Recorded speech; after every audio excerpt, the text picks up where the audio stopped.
Well, I've got great news. In August, we're back on the East Terminal Railway with updates and details. But last week we were talking about tank cars. What's in them? You don't really know. Root beer, moonshine. They're not that fun for me to watch unless you know what the placard means. The placard tells the story. But what about boxcars? You don't really know what's in them either. Washers, dryers, auto parts. I know in this one there were paper rolls. They're really hard on the cars. But how about flat cars? Flat cars, you get to see the load. Combines, army trucks, bulldozers. A lot of lumber moves on flat cars, and you get to see it. That's my point.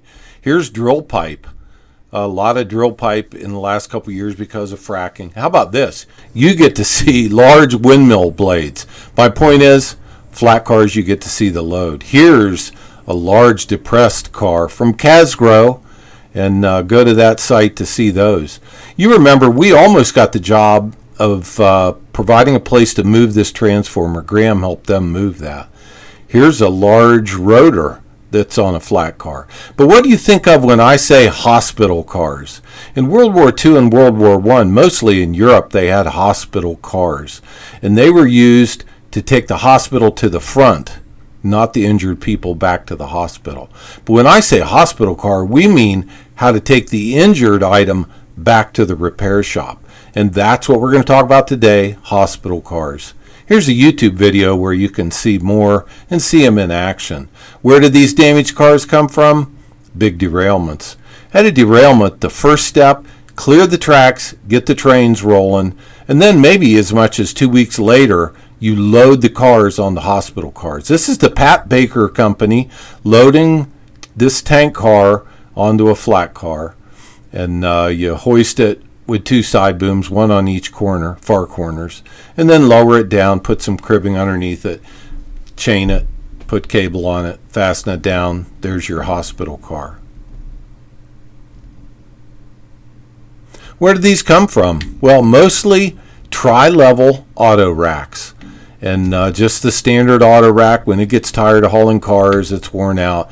You take off the top and you're left with this. Now this one's got the lower center, and for years those were popular for hospital cars because they were lower. And I think a lot of that's changed because of the double stack container train movement. We raised a lot of bridges. But here you can see the lower part of this car, and that's what made these popular for that. You could get the car down lower. Now what does the car sit on? You can't see it in that picture, but look at this. This is a bolster off of a rail car. And that slides so you can adjust for different length of rail cars. But you talk about quick. Lift the rail car up, get these distances set right, lower it right down into that old bolster, and then you're ready to chain it down. No cribbing, but here's the problem. They're so low. What do you see in this picture? Somebody raise their hand or yell it out. This car had to have the gate removed. The dump gate for the salt, this is probably a salt car, had to be removed because this rides so low in the car. So what you thought was going to be easy ended up being complicated because you had to remove it. This car is so low that the draft gear is actually above the deck plate. That's pretty interesting. So these are the low cars. Who owns these cars? Red Streak out of Colorado owns the red ones and the largest fleet. They're marking QUAX.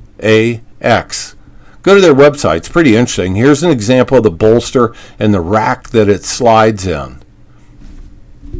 Easily adjustable. Here's a bolster that they fabricated. Look at the big bolt on the side that you use to adjust the slack out.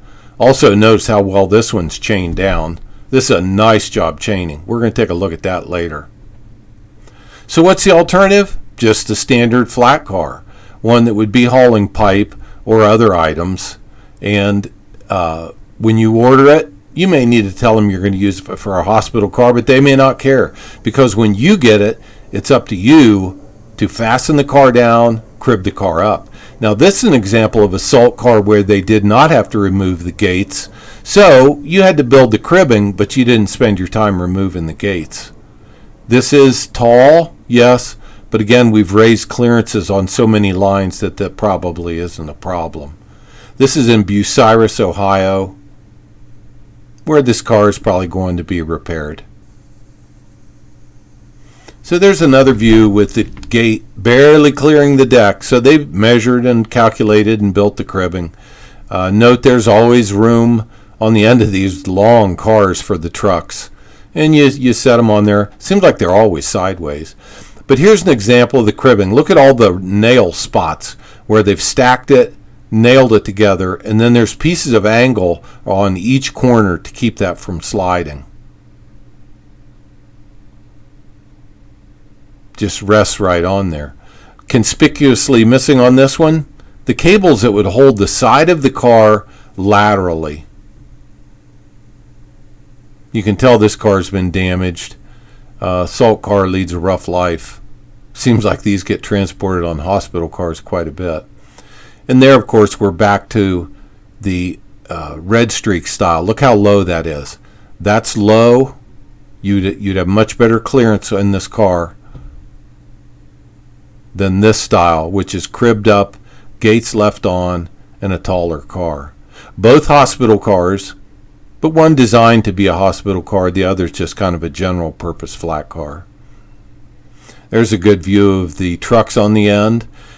Cable or chain over them. And you can use cable or chain tying the car down too. Chain, I think, is quicker, and believe it or not, it might actually be a little bit cheaper because of labor. Look at the blue sky above that cribbing. That caught my eye.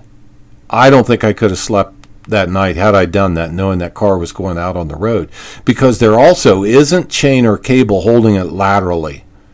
This car isn't held on by very much. Here's one for you. There's no chalk under the wheels. If somebody steals that chain, that truck's not going to be on there for very long. It's going to be off in the first half mile. And where's it go and what's it jam up? What's it derail? So here's a view with a wheel chalk and chain. And I would think that the inspector would want the wheels chalked with a tab of angle iron that's tacked down.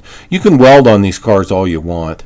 Here's an example of this car is held down, but it's not held forward or backward. It's just held down with two cables. Probably the lightest tie-down job I'd ever seen on a hospital car is this unit right here. But yep, I think it got to the destination. Can you imagine a derailed car coming off, causing another derailment? I like the one that had chains going all directions. If somebody stole one, you're still tied down. Well, I am excited to say that when we come back in August, I got some big announcements. Potential customers with progress that we've been making. We did kind of take July off, took a couple trips, and that's why these videos of field trips and interesting things we thought the class might like to know and hear. But we'll be back. We'll be on the rail. We'll be changing out ties. We'll be trying to secure a customer, lock them in, get them paying the bills. Thank you, ETR Nation. We'll be back in August on the rail.